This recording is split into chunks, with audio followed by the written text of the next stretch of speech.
Welcome to Croch80HD. I'm your host, Jackie. If this is your first time visiting my channel, you are a one-hit wonder. I'm glad you're here. If you are a repeat offender, a member of the GlamFam, where's the beef? Today, I am going to be taking a deeper dive or a deep dive into the crochet sweater books that I had purchased earlier. Was it this month or was it last month? Miss Hetty is wearing a awesome t-shirt that I got from Dawn, and her Instagram and YouTube channel name is YARNISASPORT. She sent me this, and she sent me, it's like a backpack bag.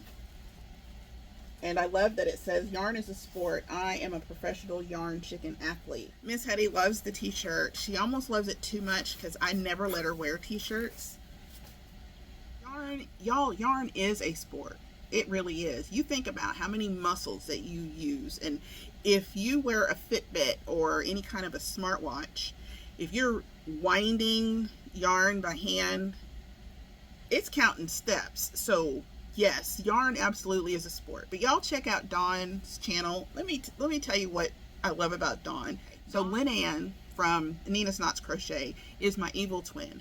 But truthfully, I feel like Dawn is she's the twin we don't talk about. So technically we're triplets, but we're like the Thompson twins. So that, because there were 3 of them. Anyway, Dawn is very sweet. When I first started watching her videos, I was like, okay, she's Canadian. And then she said something else, and I was like, okay, she's not Canadian, but maybe she's like from the northern United States, because she has, it's like a New England, Michigander, Canadian accent. But then she went and told me that she's from like Idaho or Iowa or one of the I states. It wasn't Indiana. But that just completely threw me, so I don't know. But her accent is very northern. I'm going to just say it like that. And I'd have to see where Idaho is located on a map,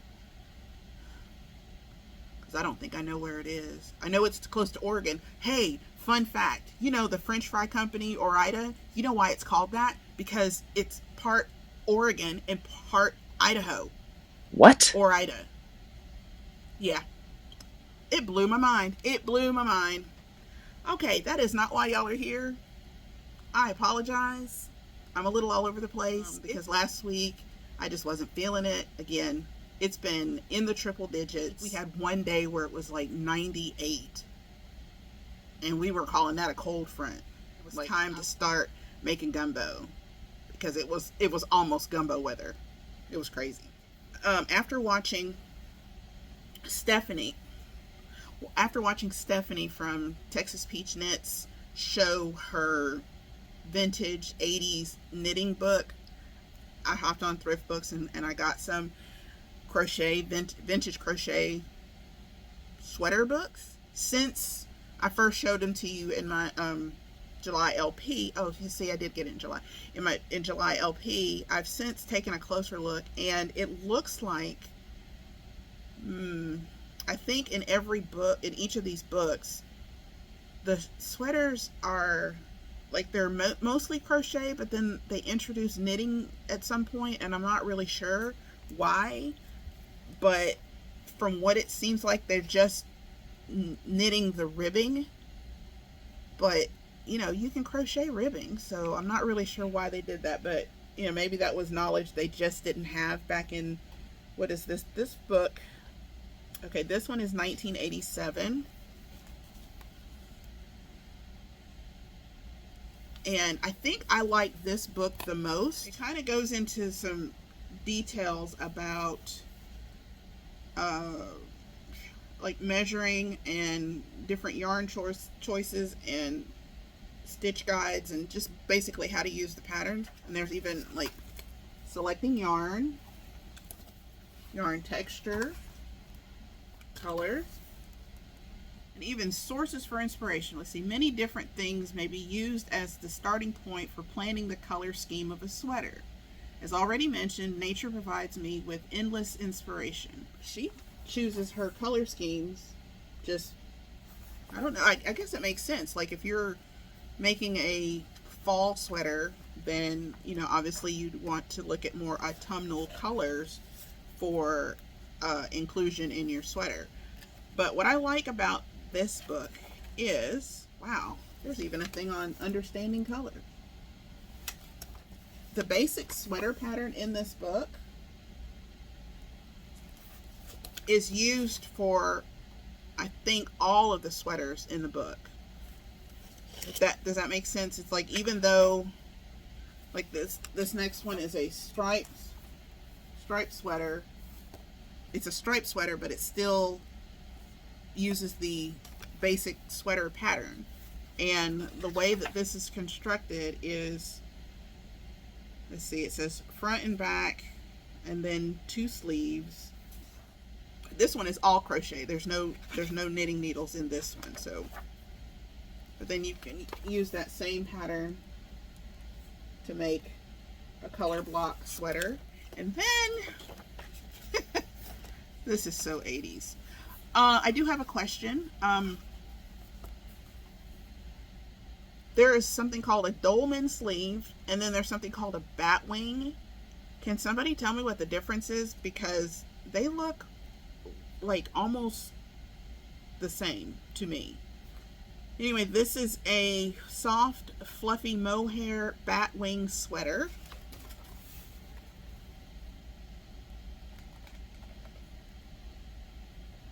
Now, I think I could possibly do, I think I would change the baubles to be maybe cables, like a cable up the front, and that collar, no, that collar's got to go, just because I'm having hot flashes just looking at it. Each of the patterns is something called a welt, W-E-L-T. I don't know what that means. Okay, this is called the poppy pullover. And again, everything has mohair. I kind of like it and I kind of hate it. I don't know what a welt is. I mean, I know what a welt is as far as, like, you know, when you caught a whooping as a kid and it left marks behind. This one is rainbow stripes, the kid's sweater. I like that. And now we're getting into baubles and diamonds. This is made with sport weight Shetland wool and sport weight fancy textured yarn. So there's this.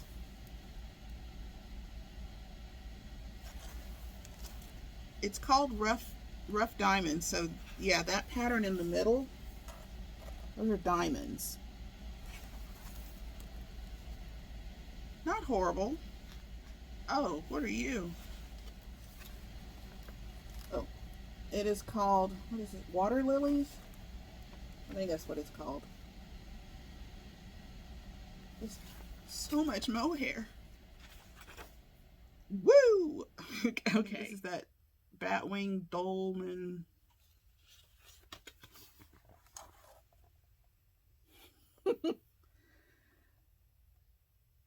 It makes me itch. Yeah, it's the baubles, y'all. It's the baubles. Okay, another batwing shawl. I mean, batwing. Is that a thing? A batwing shawl? Okay, I'm gonna write that down. Batwing shawl. This is called Bat Out of the Blue.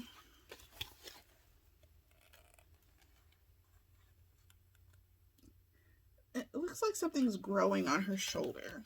I'm not dissing this book, y'all, because I genuinely like this book, and I like that the patterns are all based off of a very simple, basic sweater pattern. It's just the baubles. Here we go.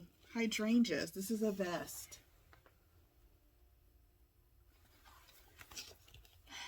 If something could be done so that the baubles weren't so bauble. Oh, wait. There's the back. Okay. I'm trying to picture myself sitting. No. A few moments later. No. Okay. Okay. Midnight Circles. This is more mohair. Here we go. It's called Midnight Circles. Kind of cool. I don't hate it. This one is called Stone Circles. If I can get okay. See, I kind of like this. Except for that really, really wide. Is that a bell sleeve? Looks kind of like a bell sleeve. Alright, this one is using the same circle stitches, but this one is called this balloon sweater. This kid looks like Macaulay Culkin and Cousin Oliver had a kid together. Now this is different. This uses, looks like the basket weave stitch, maybe. It's called Woven Stripes, and it's a sweater vest. Now, we just got to look at the whole thing. My man's got striped pants, striped shirt, and then, I don't know, his mom, his girlfriend, his wife, no, not his wife, his mom, or no, his buddy said, hey, put on this sweater, it'll look great. It's called Gilded Pinks. And these baubles don't bother me so much as long as it's not on the back, but I really do like this. It's just whatever that welt thing is. If we can come up with a general consensus as to what that is or what that means, I'd appreciate it. Now we got geometrics. So that's mosaic. Again, every pattern, every single one of these has mohair. This one's called City Squares. Jazz Lines.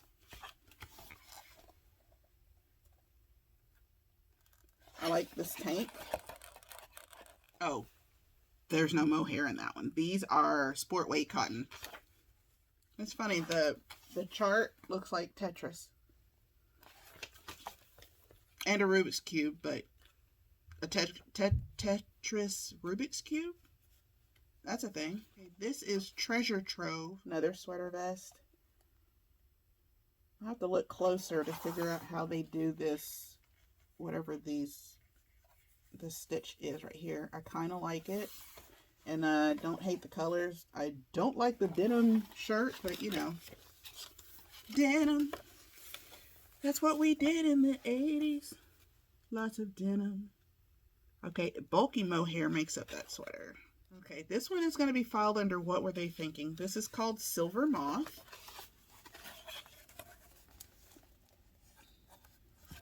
Ooh. Alright, so there's a lot happening here. But wait, there's more.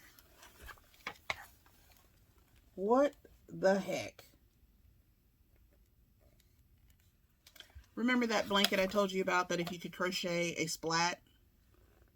I think this is my blanket in a cardigan because that's a splat. Okay, that's that book. This one is called Glorious Crocheted Sweaters, and it was published in 1989. Flippity flip, flip, flip, flip.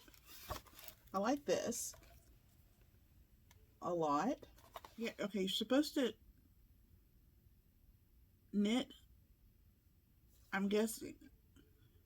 I can't tell if this is top down or bottom up. Okay, it's top down. So you knit the neckline, and then you crochet the body, and then you knit the ribbing for the shoulders, for the sleeve, and then you crochet.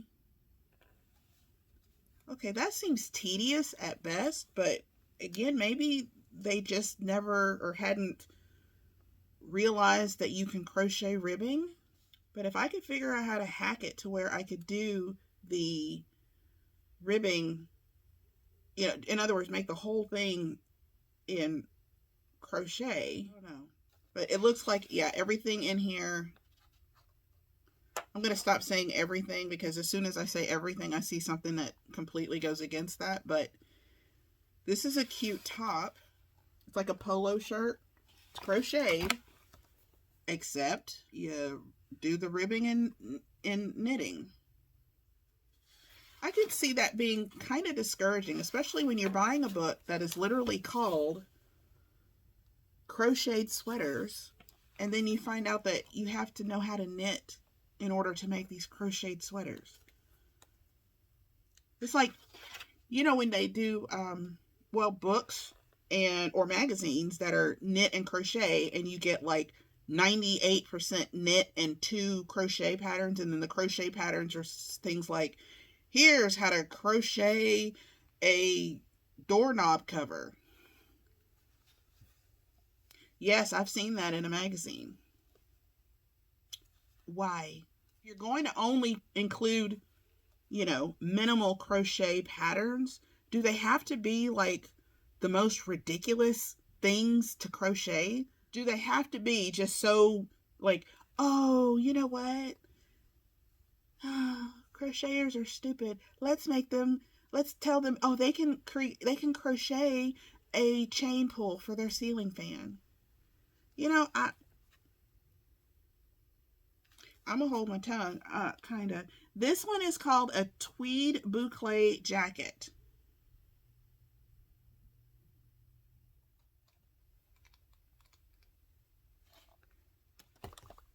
And that's all I'm gonna say about that. Okay, I dig this. It is a jacquard jacket.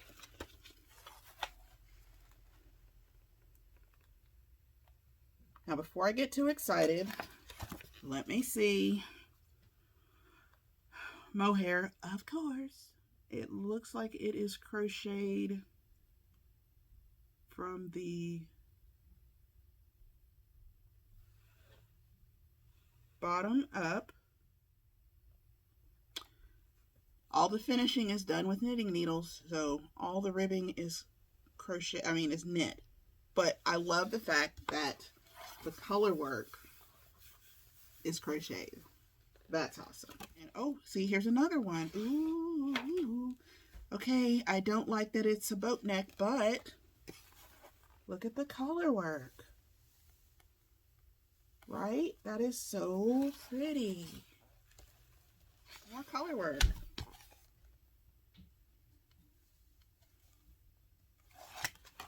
I like that. That's what I want to do when I grow up. Wow, look at that. Okay, so that's just a few.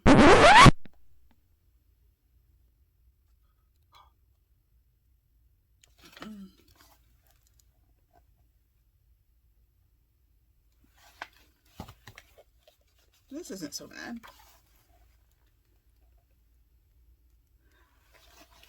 But I hate boat necks.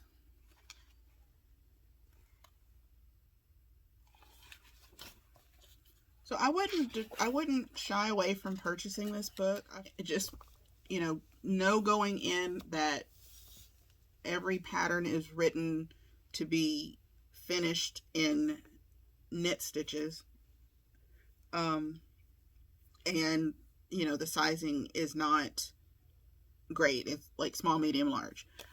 But keep this in mind also.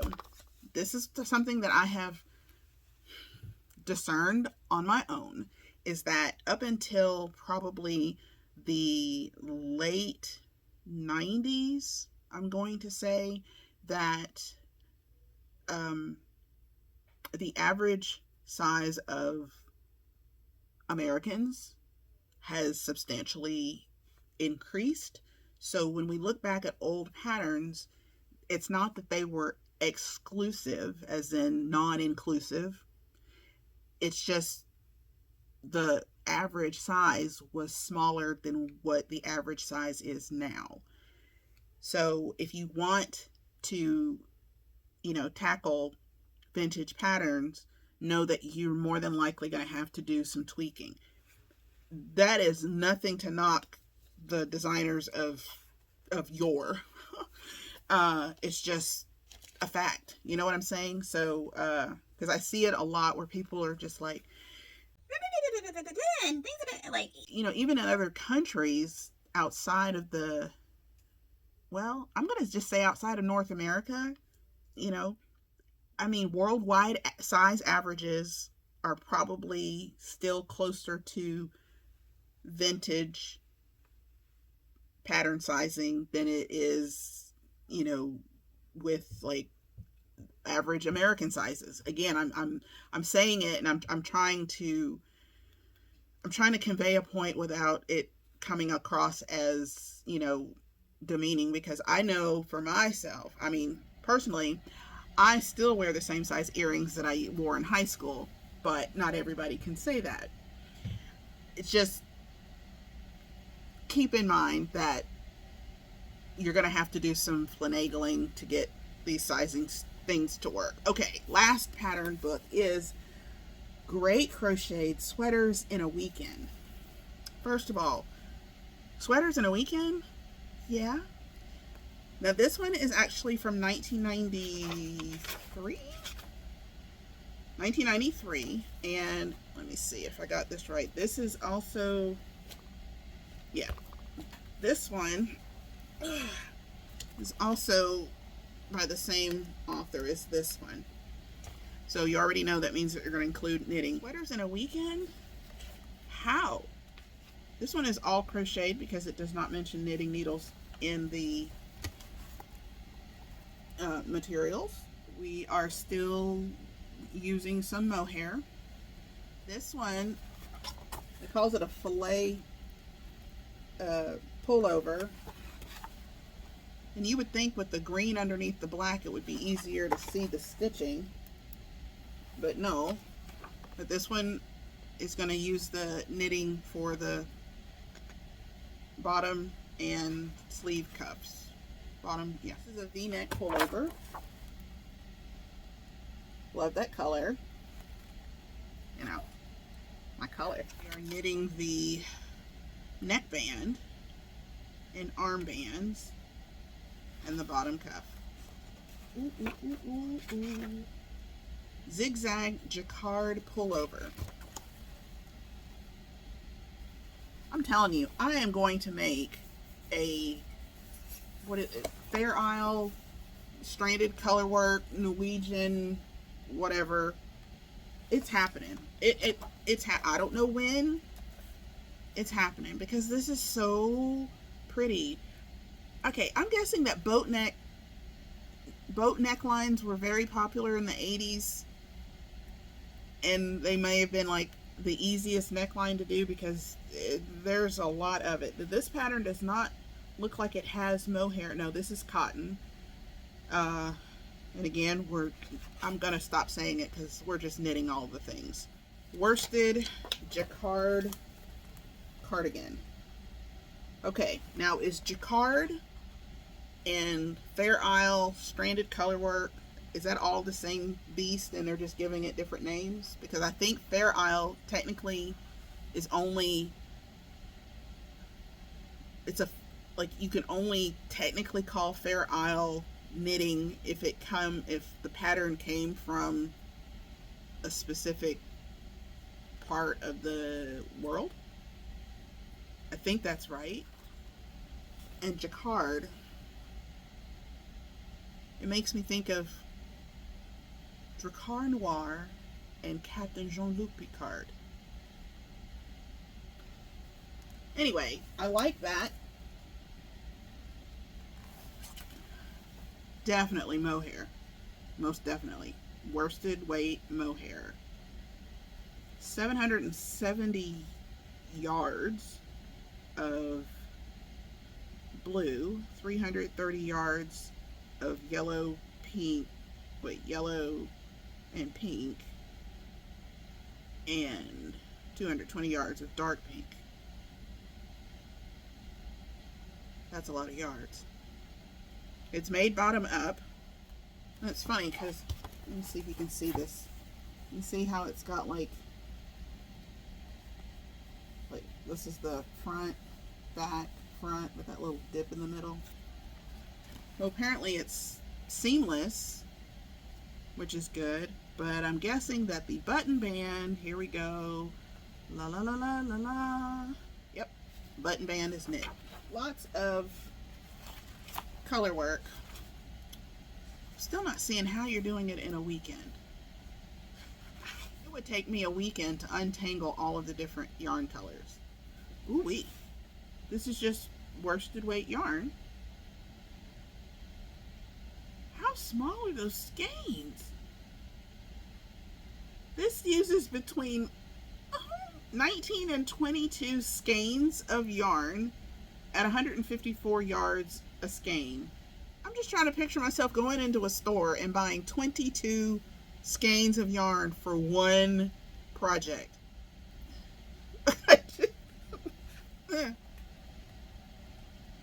I like it. And I do, again, at some point, I will have,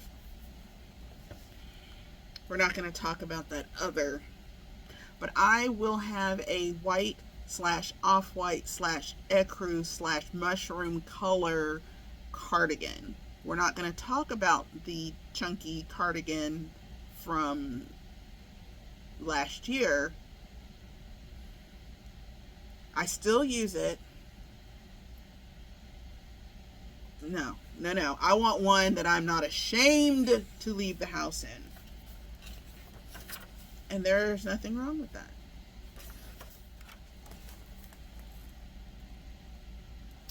The long filet. Is it filet? Sometimes I say filet like gumbo filet. Filet like a fish fillet. It's not fillet. This is made out of no. I don't know what it's made out of. It just says Mayflower Heller's Garn. Jackie's. Y'all, I'm gonna have to start bribing editing Jackie because I'm making these videos even more and more complicated for her. Much love. Don't forget to tip your waitresses. Ouch.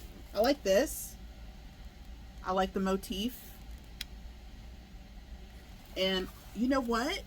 I'm pretty sure that by Katarina, yes, she has a pattern. It's called like My Precious Pullover and My Precious Cardigan, that this reminds me of.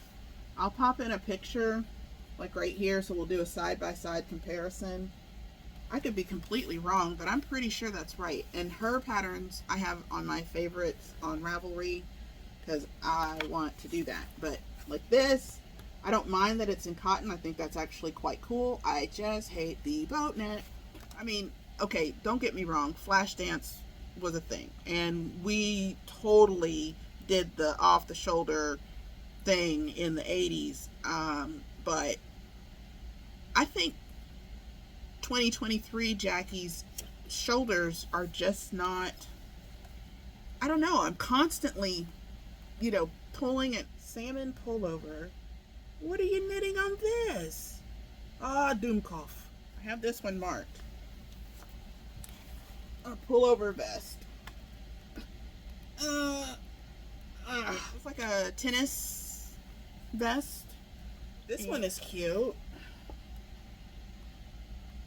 That looks like it's crocheted side to side. Okay, I like that. Looks like it uses slip stitch, which I don't like, so whatever. You take the good, you take the bad.